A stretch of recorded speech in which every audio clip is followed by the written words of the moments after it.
दृष्टि मेंटरशिप 2027 के लिए टेस्ट पेपर स्टार्ट हो गए, तो हम इसका टेस्ट नंबर 3 करेंगे, है ना।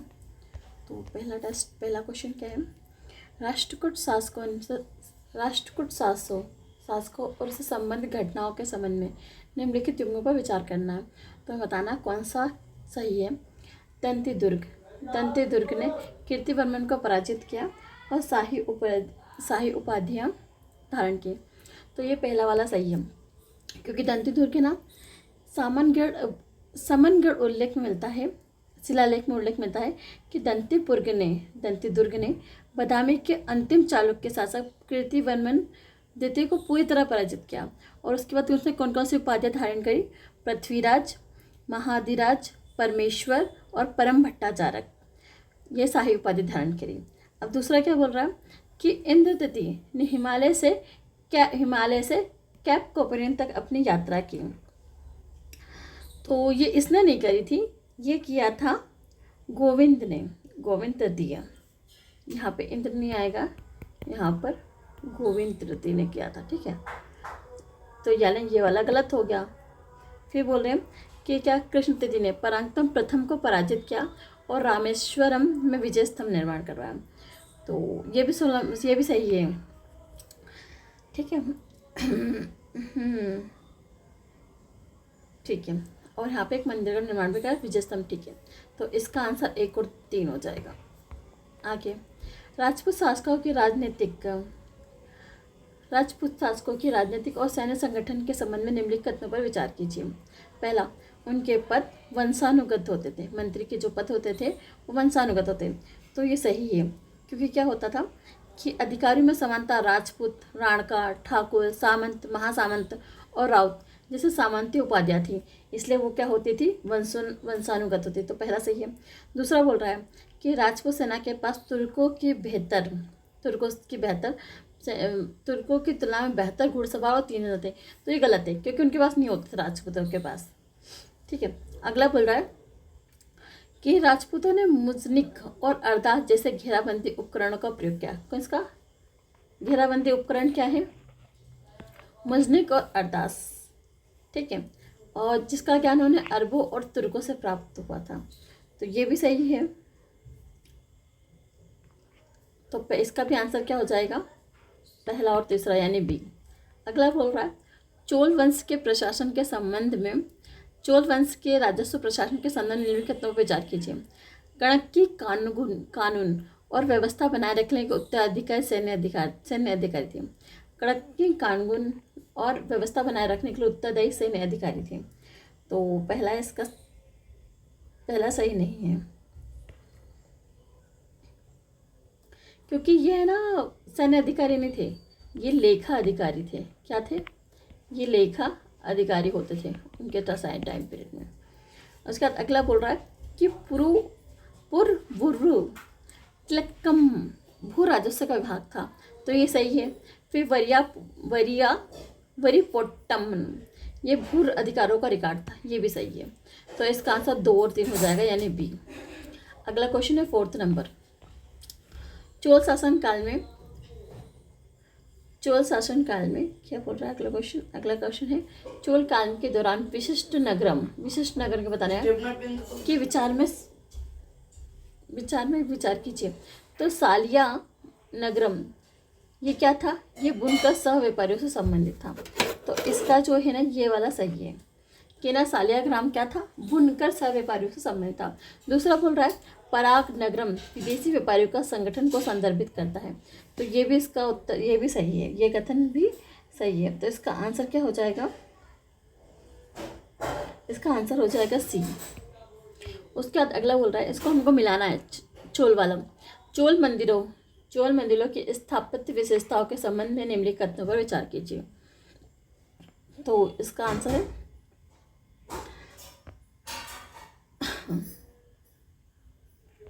पूछ रहा है कि कितने सुमेलित थे, ये बताना कितने सही हैं। तो इसका है अष्ट प्रलय स्थापत्य पद और विवरण, अष्ट परिवारालय। तो इसका पहला होगा मुख्य गर्भगृह के चारों ओर 8 सहायक मंदिर होते हैं। यानी क्या होता था, एक गर्भगृह होता था और 4-8 सहायक मंदिर होते थे। ठीक है, फिर उसके बाद बोल रहा सोपान। सोपान क्या होता था? बृहदेश्वर मंदिर के अंतराल वैष्णव में स्थित पहाड़ी सीढ़ियों के क्रम में था। ये भी सही है, ये भी सही है। उसके बाद बोल रहा संगीतमय पत्थर। ये क्या होता था? दारासुम स्थित ऐरावतेश्वर मंदिर। ठीक है, अगला है एकाश्मक कंबोला। एकाश्मक कंबोला ये तंजावुर के वद्धेश्वर मंदिर में स्तूपी और फिनेन के साथ शीर्ष स्थापत्य तत्व होते हैं। अगला क्वेश्चन बोल रहा है दिल्ली सल्तनत के कुलीन वर्ग के संबंध में निम्नलिखित कथनों पर विचार कीजिए। तो इसका आंसर 4 होगा ना, इसका 5th वाले का। दिल्ली सल्तनत के संबंध में बताना है। इल्तुतमिश की मृत्यु के बाद एक लंबी अवधि तक चहलगामी ने उत्तराधिकार तय करने में महत्वपूर्ण भूमिका निभाई। तो इसका आंसर पहला वाला सही है। जैसे इल्तुतमिश की मृत्यु होगी उसके बाद क्या हुआ? चहलगामी ने उत्तराधिकार तय करने में अपनी महत्वपूर्ण भूमिका निभाई। ठीक है, सही है। फिर बोल रहे बलबन ने सुल्तान के साथ समानता को देकर तुर्की कुलीनों को सुदृढ़ किया। तो ये सही नहीं है, क्योंकि उसने जो कुलीन थे ना उनको बराबर कभी माना ही नहीं। फिर अगला बोल रहा है खिलजी और तुगलक काल के दौरान कुलीन वर्ग के प्रवेश में सामाजिक रूप से अधिक विविध हो गया था। कुलीन वर्ग में प्रवेश सामाजिक रूप से अधिक विविध हो, तो ये सही है। तो इसका आंसर 1 और 2 यानी बी होगा सही। उसके बाद है अगला क्वेश्चन देखेंगे हम। दिल्ली सल्तनत के प्रारंभिक सुदृढ़ीकरण के संबंध में बताना है। तो पहले कैसे सुदृढ़ीकरण हुआ था इसके बारे में हमें बताना है। तो इसका है कुतुबुद्दीन ऐबक ने राजधानी को लाहौर स्थानांतरित किया। तो ये सही बात है। इल्तुतमिश ने तराइन के युद्ध में राजवंश को पराजित किया। ये भी सही है। उसके बाद बोल रहा है नासिरुद्दीन कुबाचा ये उच्च का गवर्नर था। ये भी सही है। तो इसका हमारा आंसर क्या हो जाएगा? 1, 2, 3 तीनों सही हो जाएंगे। अगला है अलाउद्दीन खिलजी के शासनकाल के समय के दौरान प्रशासनिक तंत्र के संबंध में निम्नलिखित कथनों पर विचार कीजिए। जब अलाउद्दीन खिलजी का टाइम पीरियड था ना, तो उसके दौरान प्रशासनिक तंत्र के संबंध में हमें बताना है। तो ये बोल रहा है दीवान ए मुक्त खराज की स्थापना राजस्व के बकाया वसूली के लिए की गई थी। दीवान ए मुक्त खराज की स्थापना की गई थी, जो राजस्व बकाया रहता था उसके लिए की गई थी। तो ये पहला वाला सही है। दूसरा बोल रहा है आजिर ए मुबालिक ये सैन्य प्रशासन और सैनिकों के निरीक्षण के लिए उत्तरदायी थी। तो ये भी सही है, ये भी सही है। फिर बोला दीवान इंशा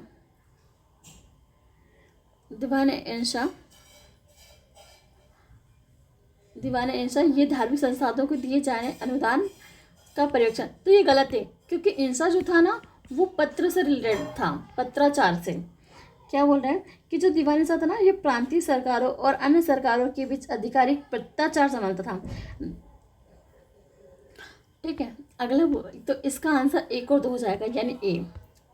अगला क्वेश्चन 9 नंबर है कि पाल और प्रतिहार काल की प्रशासनिक और सामाजिक विशेषताओं। पाल और प्रतिहार काल की प्रशासनिक और सामाजिक विशेषताओं के संबंध में निम्नलिखित कथनों पर विचार कीजिए। तो इसका आंसर इसमें पीछे क्या देगा? संबंधित करना है क्या? ठीक है, 9 नंबर। अच्छा, बताना है कि मैं कितने मिलाना है 9 का।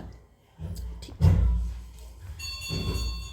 पाल शासकों के अधीन गांवों की 1 और 10 की इकाइयों को सम्मिलित किया गया था। गांव को 1 और 10 क्या बोल रहे? पाल शासक के अधीन क्या किया गया था? जो गांव थे ना उनको 1 और 10 की इकाइयों में समूहित किया गया था। ठीक है, जिनका प्रशासन क्रमशः ग्रामपति और 10 ग्रामीण नामक अधिकारी को दिया होता था।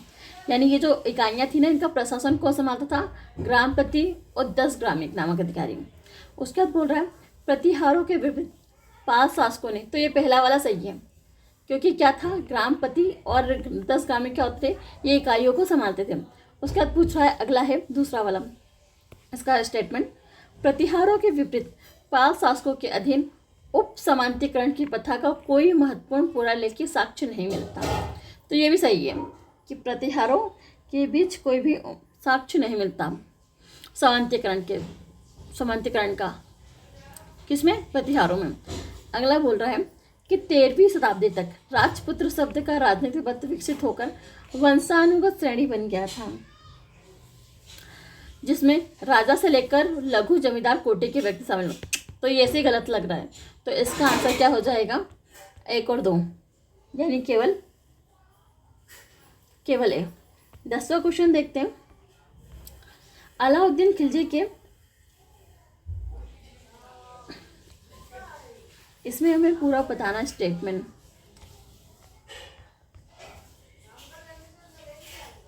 ठीक है, एक सेकेंड। 90 का आंसर ना, 90 का आंसर डी है। ये भी सही है, सॉरी गलती हो गई मुझसे। 90 का ये भी है कि 13वीं शताब्दी में राजपूत शब्द एक राजनीतिक पक्ष से विकसित होकर वंशानुगत श्रेणी बन गया था, जिसमें राजा के पुत्र से लेकर लघु जमींदार कोटि के व्यक्ति शामिल होते थे। तो इसका आंसर ये नहीं आएगा, इसका आंसर ये आएगा। ठीक है, अगला क्वेश्चन है 10वां नंबर। अलाउद्दीन खिलजी के का बताना है। तो ये बोल रहा है मूल्य नियंत्रण नियमों को लागू करने के लिए अलाउद्दीन के बाजार सुधार के मूल्य नियंत्रण नियमों को लागू करने के लिए बाजार नियंत्रक, सह मंडी, खुफिया अधिकारों और गुप्तचर नियुक्त किए गए थे। तो इसका निष्कर्ष भी हम देख लेते हैं साथ साथ, है ना, क्योंकि पहले का क्या बोल रहा है? कथन सुझाव देता है कि मूल्य नियंत्रण एक विकसित प्रशासनिक खुफिया तंत्र पर निर्भर था। तो ये सही लग रहा है, क्योंकि खुफिया बोल रहा है ना, खुफिया अधिकारियों, तंत्र, सहना मंडी, गुप्तचर, है ना, तो ये रिलेट कर रहा है। तो ये पहला वाला सही हो गया। ठीक है, अगला बोल रहा है कि अनाज व्यापारियों को अधिकाधिक निगरानी में रखा जाता था। अनाज व्यापारियों का रखा जाता था, निगरानी में रखा जाता था। जमाखोरी इतिहरकार प्रतिबंधित थी। ठीक है, सरकारी अन्नागार बनाए रखे गए थे। तो अब इसका क्या बोल रहा है निष्कर्ष? कथन 2 सुझाव देता है कि राज्य में आवश्यक वस्तुओं की आपूर्ति और वितरण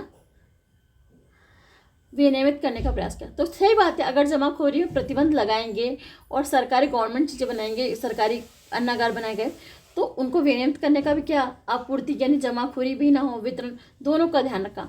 तो ये भी इससे कनेक्ट हो रहा है। ठीक है, और ये किया भी था, अलाउद्दीन खिलजी ने किया भी था। उसके बाद बोल रहा है तीसरा कि दिल्ली के बाजार के लिए वस्त्र की खरीद हेतु मुल्तानी व्यापारी को अग्रिम दिया गया था। तो इसका निष्कर्ष क्या बोला? ये सुल्तान ने लंबी दूरी के व्यापार को पूरी तरह से रद्द कर रहा है, कंप्लीटली, ऐसा नहीं हो सकता। तो ये गलत हो गया। ठीक है, तो इसका आंसर क्या हो जाएगा? 1 और 2 सही है, बाकी दोनों गलत हैं। उसके बाद ये वाला भी तो नहीं है ऐसा, एक सेकेंड देख लूँ मैं, नहीं ये ऐसा नहीं है। Question number 11। अब ये बोल रहा है मोहम्मद बिन तुगलक के कृषि संबंधी उपायों के संदर्भ में बताना है। मोहम्मद बिन तुगलक के कृषि संबंधी उपायों के संदर्भ में बताना है। इसने अलाउद्दीन की भूमि मापन प्रणाली को गुजरात, मालवा, दक्कन, दक्षिण भारत और बंगाल तक विस्तारित किया। मोहम्मद बिन तुगलक ने क्या करा? अलाउद्दीन की तो वो भूमि मापन प्रणाली थी, उसको कहाँ का था? गुजरात तक, यानी वेस्ट, मालवा यानी मध्य, दक्कन यानी साउथ, फिर दक्षिण भारत पूरा साइड वाला सेट हो गया, और उत्तर पूर्व तक, यहाँ तक की विस्तारित का। तो ये पहला वाला सही है। फिर बोले खराज के निर्धारण के लिए इसने वफा ए फरमानी यानी राज्य द्वारा निर्धारित पैदावार और निरक ए फरमानी यानी राज्य द्वारा घोषित मूल्य का उपयोग किया। तो ये सही है, ये दोनों सही हैं खराज के लिए। अगला बोल रहा है उन्होंने खेती के सुधार के लिए सोनधर नामक कृषि ऋण की शुरुआत की। खेती के विस्तार के लिए कौन सा ऋण स्टार्ट किया उन्होंने? सोनधर नामक ऋण। तो ये सही है, इसका आंसर हो जाएगा 1, 2, 3। अगला क्वेश्चन देखते हैं।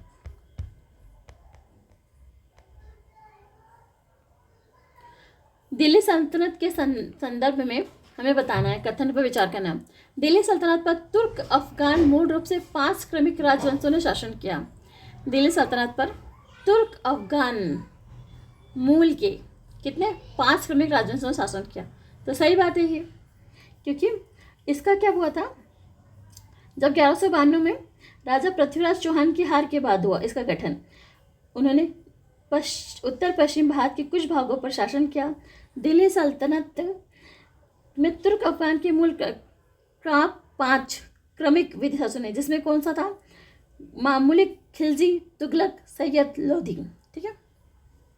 अगला बोल रहा है स्टेटमेंट कि दिल्ली सल्तनत काल में राजनीतिक अस्थिरता और क्षेत्रीय विस्तार के प्रयासों के लिए जाना जाता है। तो ये भी सही है। तो कैसे? देखो, सल्तनत काल राजनीतिक अस्थिरता और क्षेत्रीय विस्तार के प्रयासों के लिए जाना जाता है। इसके परिणाम स्वरूप ऐसे सैन्य विभाग अभियान हुए जिसमें गांवों और शहरों पर आक्रमण किए गए। कहाँ पे किए गए? गांव और शहरों में। मंदिरों और शिक्षा केंद्रों को लूटा गया, उन्हें नष्ट कर दिया गया। उत्तराधिकार की जो प्रक्रिया थी ना, मतलब कोई भी पद हड़पने के लिए कितने सारे मर्डर वगैरह होते थे। उत्तराधिकार की प्रक्रिया हिंसा थी, इसमें 3 से लगभग 2 सुल्तानों के पूर्ववर्ती हत्या के करके सत्ता हत्या ली गई थी, जिससे एक सुल्तान का औसत शासन लगभग शायद 9 वर्ष से अधिक नहीं हुआ। मतलब 9 साल तक की होता था, उससे ज़्यादा भी होते थे, लेकिन हत्या करने के बाद ही सल्तनत को हत्या जाता था। तो दूसरा वाला भी सही हो गया। तो पहला और दूसरा सही है। अगला क्वेश्चन बोल रहा है कि कुलीन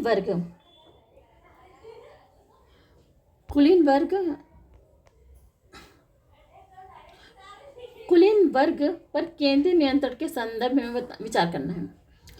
बलबन पहला सुल्तान था जिसे सैनिकों को नगद वेतन देने की प्रथा प्रभावी से स्थापित किया। दोआब पे सभी छोटे एकता को सफलतापूर्वक वापस ले लिया। तो ये जो था ना दोआब वाला, ये इसने नहीं करा था। ये किसने किया था? ये क्या था? इल्तुमिश ने किया था। तो ये वाला गलत हो गया। ठीक है। और ये जो नगद वेतन है ना, ये जो नगद वेतन की बात की जा रही है, ये अलाउद्दीन खिलजी ने किया था, इसने नहीं किया था। तो ये गलत हो गया। अब पहला गलत हो गया, तो जहाँ जहाँ पहला है वो हटा दो। तो ये 2 और 3 सही हो गया। देख लेते हैं इनको। अलाउद्दीन खिलजी ने कुलीन की गतिविधियों पर सूचना देने के लिए परिध या गुप्तचर अधिकारियों का प्रयोग करके उसके सामाजिक मेल मिलाप और विवाह को प्रतिबंधित करके केंद्रीय हस्तक्षेप बढ़ाया। ठीक है, तो ये सही है। दूसरा, मोहम्मद बिन तुगलक ने एक ही क्षेत्र में राजस्व वसूली के लिए वली और सैन्य कमान के लिए अमीर की नियुक्ति करके केंद्रीय नियंत्रण को तीव्र किया और साथ ही सैनिकों को प्रत्यक्ष रूप से राजकोष से वेतन दिया। ये भी सही है। अगला है क्वेश्चन 14 नंबर। दिल्ली सल्तनत के अंतर्गत खालसा दिल्ली सल्तनत के अंतर्गत खालसा के संबंध में निम्नलिखित कथनों पर विचार कीजिए। तो इसका है, अलाउद्दीन के शासनकाल में संपूर्ण मध्य दोआब खालसा का हिस्सा था। ठीक है, ये सही है। उसके बाद बोल रहा है कि खालसा हमेशा पूरे साम्राज्य में बिखरे हुए क्षेत्र में शांत था। पूरे की बात कर रहा है, गलत है। फिरोज शाह तुगलक के अधीन खालसा के विस्तार में कमी प्रतीत होती है। ये सही है। खालसा भूमि के प्राप्त राजस्व विशेष रूप से शाही घरानों के रखरखाव के लिए होता था। गलत है, ये नहीं हो सकता। तो अगर हम देखें, ये बोल रहा है ना, तो इसमें बर्नी ने बताया है कि ना खालसा के तहत लाए जाने के बाद वहाँ एकत्र किए गए राजस्व का उपयोग सैनिकों को नगद वेतन के लिए किया जाता था। इसके बाद खालसा का राजस्व केवल शाही घरानों के लिए नहीं था, मतलब केवल शाही नहीं था, ये वेतन, सैनिकों को वेतन भी दिया जाता था। तो इसका क्या हो जाएगा? 1 और 3 सही हो गया, यानी 1। अब क्या बोल रहा है क्वेश्चन नंबर 15वां। सूची 1 को सूची 2 के साथ मिलाना है। मेहराबों के नीचे स्थापत्य दे रखा और ये दे रखा है हमें। तो मिलाते हैं इसे। मेहराबों के नीचे कमल कली की झालर, तो ये किसकी विशेषता थी? ये खिलजी के टाइम की विशेषता थी कि मेहराब बना दिया, उसके नीचे कमल कली की झालर बना दी गई। और फिर चतुष्केंद्र मेहराब, ये तुगलक के काल की है। मस्जिदों के आवरण में कलिका कृत्य मेहराब, ये प्रारंभिक सल्तनत काल। बरामदे सहित अष्टभुजी मकबरा, सैयद लोधी। उसके बाद है विजयनगर साम्राज्य के बताना है। तो इसका विजयनगर साम्राज्य में आयंगर व्यवस्था के संबंध बताना है। आखिर आयंगर व्यवस्था क्या होती है? ये क्या बोल रहा है कि एक गांव में सामान्यतः 12 आयंगर होते थे। सही बात है, एक गांव में कितने होते थे? 12 आयंगर होते थे। कब, किस टाइम में? विजयनगर साम्राज्य में। आयंगरों को कर मुक्त भूमि के माध्यम से पारिश्रमिक दिया जाता है। ठीक है। कड़क्कम और तेलियार के पद को क्रमशः ग्राम लेखाकार और चौकीदार के संदर्भ में था। तो ये भी सही है। तो इसका आंसर हो जाएगा 1, 2, 3। अगला क्वेश्चन है विजयनगर साम्राज्य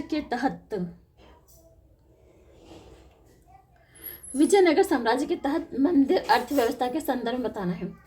मंदिरों के कोष को कभी कभी सिंचाई कार्यों, खेती करने वालों को के लिए ऋण प्रदान किया जाता था। मंदिर कोष से कभी कभी सिंचाई कार्यों और खेती करने वालों को लोन दिया जाता था। तो ये सही है। मंदिर में बाजार भूमि के जीर्णोद्धार और कृषि के विस्तार में योगदान दिया जाता था। ये भी सही है। बंजर भूमि का क्या किया जाएगा? जीर्णोद्धार, मतलब उसको अच्छा किया जाएगा, और कृषि के विस्तार में योगदान दिया जाएगा। तो ये भी सही है। अगला बोल रहा है कि मंदिर परिसर में कारीगरों, व्यापारियों और सेवा प्रेमियों को नियोजित करके व्यापार को प्रोत्साहन किया गया। तो ये भी इसका आंसर सही है। अगला क्वेश्चन है 18 नंबर। हमको इसको मिलाना है, सूची 1 को सूची 2 से मिलाना है। तो इसका आंसर क्या हो जाएगा? सिलहदार ये क्या होता था? ये राजा के व्यक्तिगत शस्त्रागार का प्रभारी होता था। सही है। तरफदार यानी प्रांतीय गवर्नर, ये भी सही है। खासा खेल यानी सुल्तान के अंगरक्षक। बरदान आपात स्थिति के दौरान सैनिकों की लामबंदी, ये भी सही है। तो इसका आंसर हो जाएगा 1, 2, 3, 4, यानी इसका आंसर क्या होगा? सी। अगला है 19 नंबर। इसको मिलाना तो नहीं है।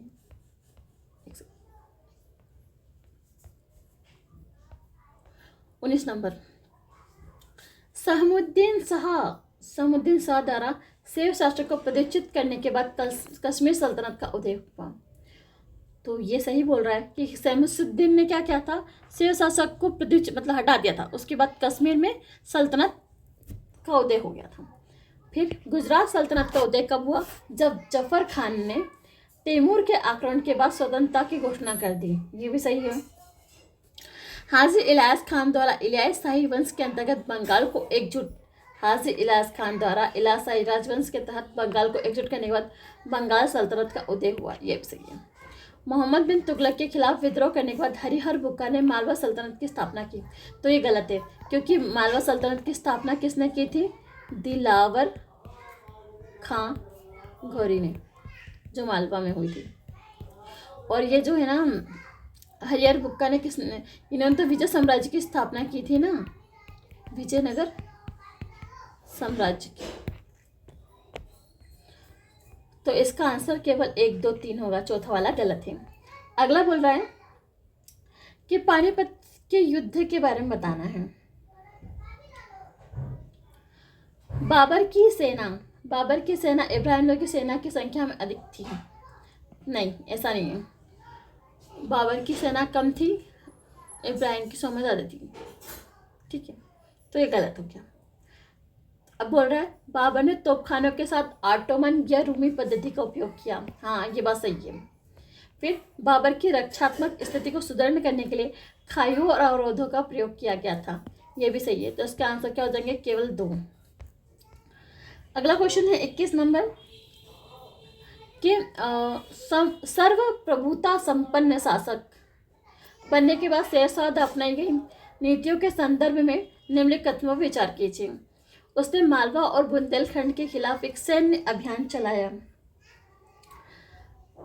शेरशाह के पूछ रहा ना, तो ये इसने नहीं चलाया था, इसने नहीं चलाया था, ये हुमायूं ने चलाया। क्या बोल रहे हैं? हुमायूं को निष्कासित करने के बाद शेरशाह ने सबसे उत्तर और पूर्व में स्थित सुदृढ़ किया। उसने 1542 में मालवा पर विजय प्राप्त की। तो ये मालवा विजय, ठीक है। फिर उसके बाद उसने चंदेरी पर, बाद में राजस्थान में अभियान चलाया। इसने अपना अधिकार प्राप्त कर लिया, मतलब स्थापित कर लिया। उसके बाद बुंदेलखंड की ओर अग्रसर हुआ। इसलिए मालवा एक साथ नहीं चलाए गए थे। ये क्या बोल रहा है? ये एक साथ, लेकिन एक साथ नहीं चलाए गए थे। पहले उसने क्या करा था? शेरशाह ने ये लेकिन ये इसने नहीं किया था। ये शेरशाह ने क्या करा था, पहले ना मालवा को जीता था, उसके बाद ना अभियान किया था बुंदेलखंड की ओर, तो ये गलत है। उसके बाद बोल रहे हैं कि ना 1545 में, सेकेंड स्टेप में 1545 में उसने पश्चिमी सिंध और पंजाब से लेकर पूरे बंगाल तक की सर्वोच्चता स्थापित कर ली, तो सही है। कालिंजर के खिलाफ उसका अभियान बारूद के एक आकस्मिक उसकी मृत्यु के साथ समाप्त हुआ, ये सही बात है, सही कहता नहीं। तो इसका आंसर हो जाएगा 2 और 3। अगला क्वेश्चन है, अकबर के अधीन मुगल प्रशासन में राजपूत के शामिल होने के संदर्भ में निम्नलिखित कथनों पर विचार कीजिए। तो इसने बोला कि राजा भारमल को मुगल सेवा में शामिल होने के तुरंत बाद 5000 मनसबदार का नियुक्त किया गया था। राजा भारमल को मुगल सेना में शामिल होने के तुरंत बाद 5000 सैनिकों का मनसबदार नियुक्त किया गया, सही है। गुजरात के अभियान के दौरान अकबर ने भारमल को व्यापक शक्तियों के साथ आगरा सौंप दिया था, आगरा का प्रशासन सौंपा था, सही बात है, ये किया गया था। अब बोल रहा राजा भगवान दास को काबुल का सूबेदार नियुक्त किया गया था, तो ये गलत है, ऐसा नहीं हुआ था। अकबर ने 1580 में साम्राज्य को 12 सूबों में विभाजित किया था। राजा भगवान दास को लाहौर का सूबेदार नियुक्त किया गया था, ना कि काबुल का, जबकि कुंवर मानसिंह को काबुल का सूबेदार नियुक्त किया था। तो काबुल का सूबेदार किसे किया था, मानसिंह को, और भगवान दास को कहाँ का सूबेदार नियुक्त किया गया था, लाहौर का। तो थर्ड वाला स्टेटमेंट गलत हो जाता है, तो हमारा आंसर हो जाएगा 1 और 2, यानी आंसर हो जाएगा ए। अगला क्वेश्चन देखते हैं, अकबर के तहत मनसबदारी प्रणाली के संदर्भ में निम्नलिखित कथनों पर विचार कीजिए। ठीक है, 23 नंबर। तो मनसबदारी प्रणाली के संदर्भ बताना है अकबर की, ठीक है। तो इसका आंसर है, मनसबदारी प्रणाली ने सिविल के साथ सैन्य प्रशासन के लिए उत्तरदायी सैन्य सह नौकरी तंत्र का गठन किया। मनसबदारी प्रणाली में सिविल के साथ सैन्य, सिविल और प्लस सैन्य के लिए उत्तरदायी सैन्य सह नौकरशाही तंत्र का गठन किया, तो सही है पहला वाला कथन। दूसरा बोल रहा है कि प्रत्येक मनसबदार को केवल, गलत है, केवल जागीर आवंटन के माध्यम से पारिश्रमिक, नहीं, ऐसा नहीं हो सकता, तो ये गलत हो गया। उसके बाद बोल रहा है कि मनसबदार को आवंटित जागीरदारी समय समय पर स्थानांतरित की जाती थी, तो ये सही बोल रहा है कि ना, क्योंकि बदायूं ने अकबर की धार्मिक नीतियों की कड़ी आलोचना की। उसने 1580 में सौतेले भाई मिर्जा मोहम्मद हकीम की मृत्यु के बाद रूढ़िवादी इस्लाम के विमुख होने के रूप में चित्रित किया है। एक सेकेंड, थोड़ा सा कुछ गलत हो गया, एक सेकेंड, इसमें ना 2 सही नहीं है, 2 सही नहीं है और 3 तो सही है, ठीक है। तो इसका आंसर हो जाएगा 1 और 3, सॉरी। उसके बाद है 24 नंबर, तौहीद ए इलाही, जिसे दीन इलाही के रूप में जाना जाता था, इस पर विचार कीजिए। तो इसका है पहला, इसने औपचारिक धार्मिक ग्रंथ और संगठित पादरी वर्ग शामिल था, ये गलत है, क्योंकि क्या है, तौहीद ए इलाही जिसका अर्थ होता है तीव्र एकेश्वरवाद, अकबर के समय सबसे प्रचलित धार्मिक नवाचारों में से एक था। इसका कोई औपचारिक ग्रंथ, संगठित पादरी वर्ग, निर्धारित समारोह या धार्मिक मान्यताओं पर कोई स्पष्ट परिभाषित ढांचा नहीं था, ठीक है, इसलिए कथन सही नहीं है। दूसरा बोल रहा है कि तत्कालीन ज्येष्ठ मिशनरी का मानना था कि अकबर एक नया धर्म स्थापित करना चाहता है, तो ये कथन सही है। दूसरा बोल रहा है कि बदायूं ने 1580 में रूढ़िवादी इस्लाम से विमुख होने पर अकबर की आलोचना की, तो इसका आंसर क्या हो जाएगा, केवल 2 सही है। अगला क्वेश्चन है कि इत्माद उद्दौला का मकबरा कहाँ पे है, के संबंध बताना हमें। तो इसका निर्माण नूरजहां ने अपने पिता मिर्ज़ा गियास बेग की स्मृति में करवाया था। तो पहला वाला सही है। और ये कब बना था? ये बना था 1622 से 1628 में नूरजहां ने बनवाया था। फिर दूसरा कथन क्या बोल रहा है कि अकबर की सुदृढ़ स्थापत्य शैली में जहांगीर और शाहजहां के संबंधित परिष्कृत शैली में बदलाव का प्रतिनिधित्व करता है। तो ये भी सही है। ठीक है। अगला बोल रहा है थर्ड नंबर का स्टेटमेंट कि यह स्मारक मुख्य रूप से लाल बलुआ पत्थर से बना है जिसमें सीमित संगमरमर की सजावट है। तो ये गलत है, क्योंकि जो है ना ये सफ़ेद संगमरमर से बना है और मेजाक तथा मोज़ेक तथा पित्रा कला से समृद्ध अलंकरण किया गया है। ठीक है। और ये मुख्य रूप से लाल पत्थर से नहीं बना हुआ है। ये किससे बना हुआ है? सफ़ेद संगमरमर से। तो ये कथन गलत हो जाता। तो इसके केवल 2 सही। उसके बाद अगला क्वेश्चन है, एक सेकेंड, अगला क्वेश्चन है 26 नंबर। दक्कन में मुगल विस्तार के संबंध में निम्नलिखित कथनों पर विचार कीजिए। तो इसका है कि है ना 1887 में बीजापुर गोलकोंडा दोनों का विलय करके मुगल साम्राज्य में कर दिया गया। तो किसके टाइम पीरियड में? तक मुगल काल के बारे में। तो ये कथन सही है। ये कथन क्या है? सही है। एक सेकेंड, हाँ ये जो कथन ना पहला वाला कथन सही है कि ना औरंगजेब के टाइम पीरियड में। ये पूछ रहा है कि ना कौन सा सही नहीं है, तो ये सही है, यानी एक नहीं होगा। तो एक एक जहाँ है वो हटा दो, क्योंकि ये तो सही है ना। 1827 में बीजापुर और गोलकोंडा दोनों का विलय करके मुगल साम्राज्य में कर लिया गया था। ठीक है, ये सही है। एक सम्राट के रूप में औरंगजेब में लंबे समय तक दक्कन पर रहने के बाद मराठों का एक प्रमुख राजनीतिक शक्ति का उदय हुआ था।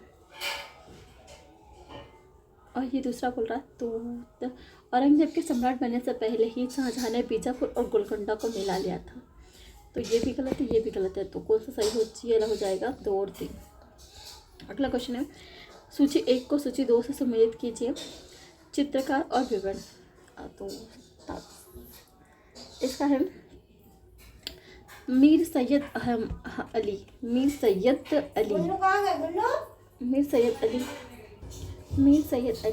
तो इसका होगा 2। हुमायूं के साथ लाया गया फारसी कला विशेषज्ञ था। उसके बाद जो हाजी मोहम्मद है, ये बोस्तान जो था ना, ये बोस्तान ऑफ द सादी चित्रकला था। हाजी मोहम्मद बोस्तान ऑफ द सादी चित्रकला का था। उसके बाद तो दशवंत था ना, वो एक पालकी वाहक का पुत्र था जो अकबर के दरबार में प्रसिद्धि पाकर उच्च स्थान पर पहुंचा था और अबुल फजल दरबारी चित्रकारों के नाम से उपलब्धि दर्ज कराता था। तो इसका आंसर क्या हो जाएगा?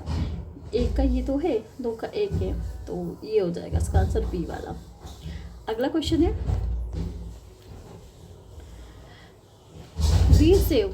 वीर शैव या लिंगायत आंदोलन के बारे में बताना है। तो इसमें है लिंगायत का पुनर्जन्म सिद्धांत पर प्रश्न उठाए।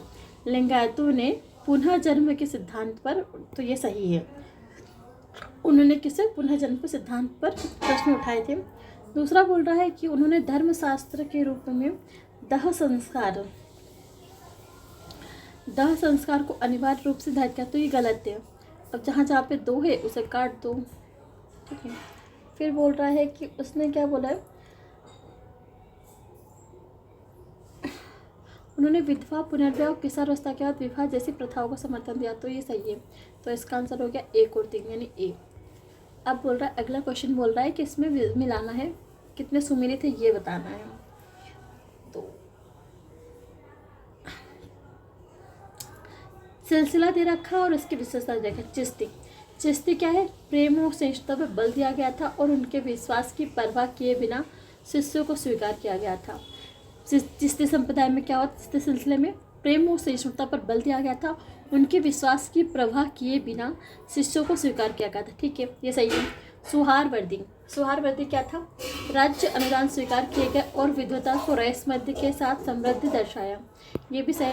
नक्शबंदी यानी सभा का विरोध किया गया और शरीयत के कठोर नियम के पालन पर बल दिया गया। और कादरी वहदत अल वजूद के सिद्धांत का समर्थन किया गया। ये भी सही है। अगला है तीसरा क्वेश्चन। सूफी सूफी परंपरा किसके संदर्भ में बताना है? सूफी परंपरा में पीर और मुरीद के बीच संबंधों के संबंध में विचार करो। सिलसिला शब्द पीर और मोहम्मद को जोड़ने वाली एक निरंतर आध्यात्मिक कड़ी को दर्शाता है। सही बात है ये। सिलसिला शब्द क्या करता था? पीर और मुरीद को जोड़ने वाली एक निरंतर आध्यात्मिक कड़ी को दर्शाता था। पीर समानता खानगाह में अपने शिष्यों के साथ निवास करते थे। जो पीर होते थे ना, वो जो खानगाह जहाँ पे वो रहते थे, तो किसके साथ रहते थे? शिष्यों के साथ रहते थे। पीर के मृत्यु के बाद उसके दरगाह प्राय उसके अनुयायियों के लिए एक केंद्र बन जाती थी। तो दूसरा भी सही है और तीसरा भी सही है, तो इसका आंसर हो जाएगा डी। अगला क्वेश्चन है, अगला क्वेश्चन है इसका,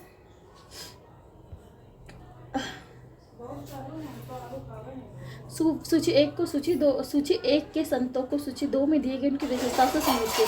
तो एक तरफ संत दे रखे और दूसरी तरफ संत की विशेषताएं दे रखी हैं। कबीर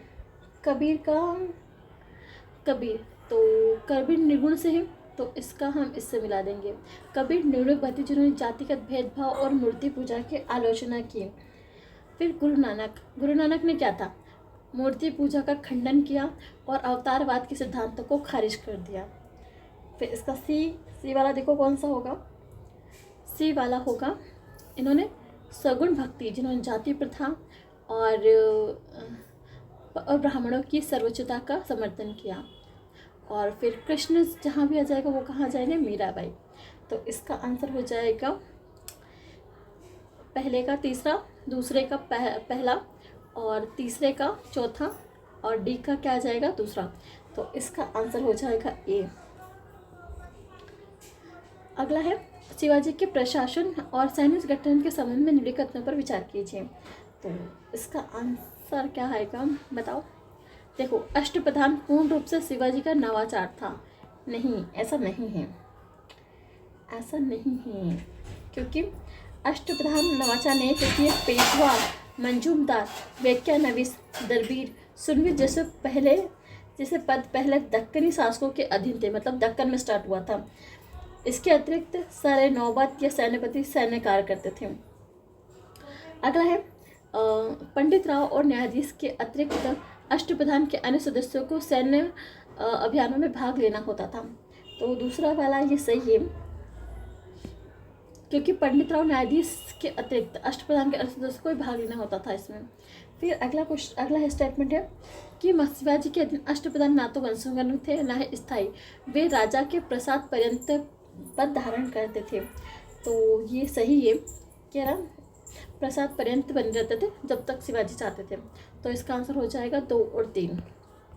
अगला क्वेश्चन है, नेक्स्ट क्वेश्चन हम देखेंगे, मराठा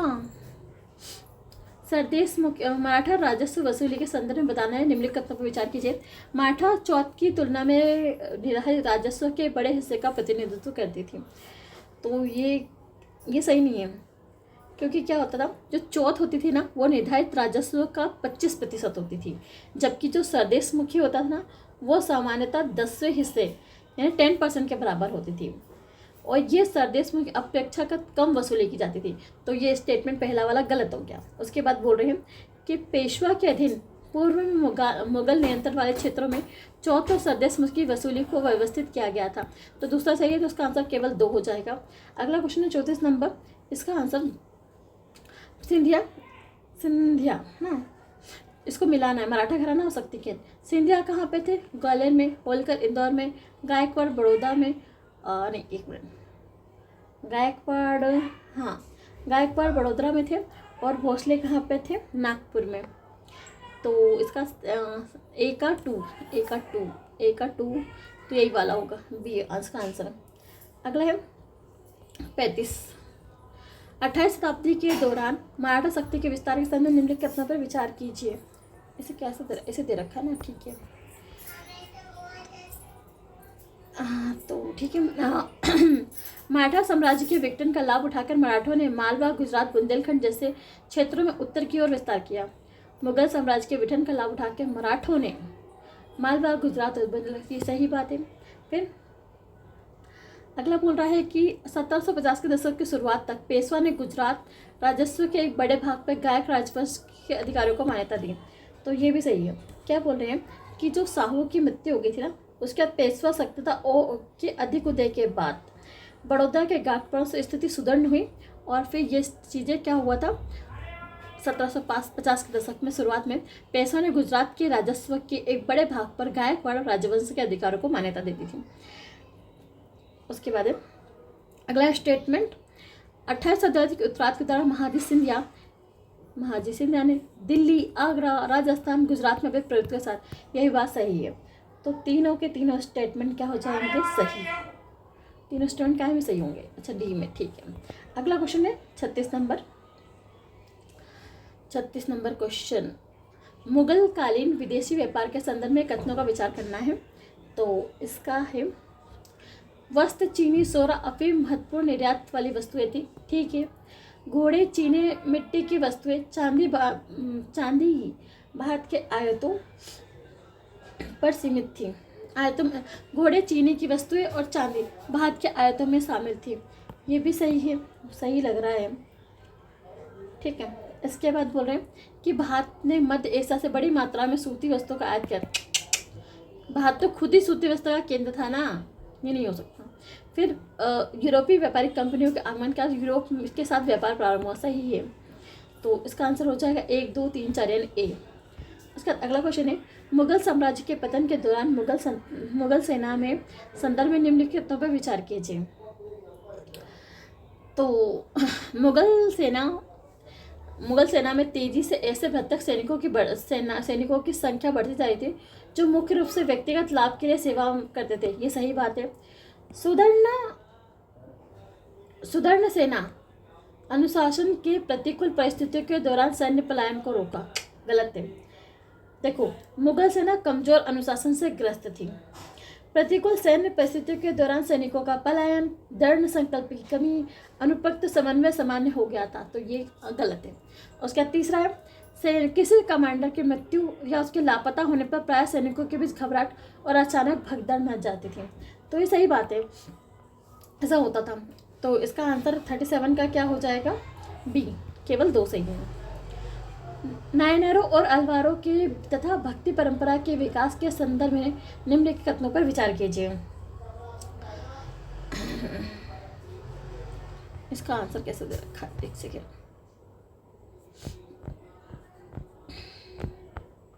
उन्होंने औपचारिक और कर्मकांडी उपासना के बजाय व्यक्तिगत भक्ति पर बल दिया, सही बात है। उन्होंने भक्ति परंपरा के बाद उत्तर भारत में साहित्य भक्ति आंदोलन के व्यापक प्रसार में योगदान दिया, ये भी सही है।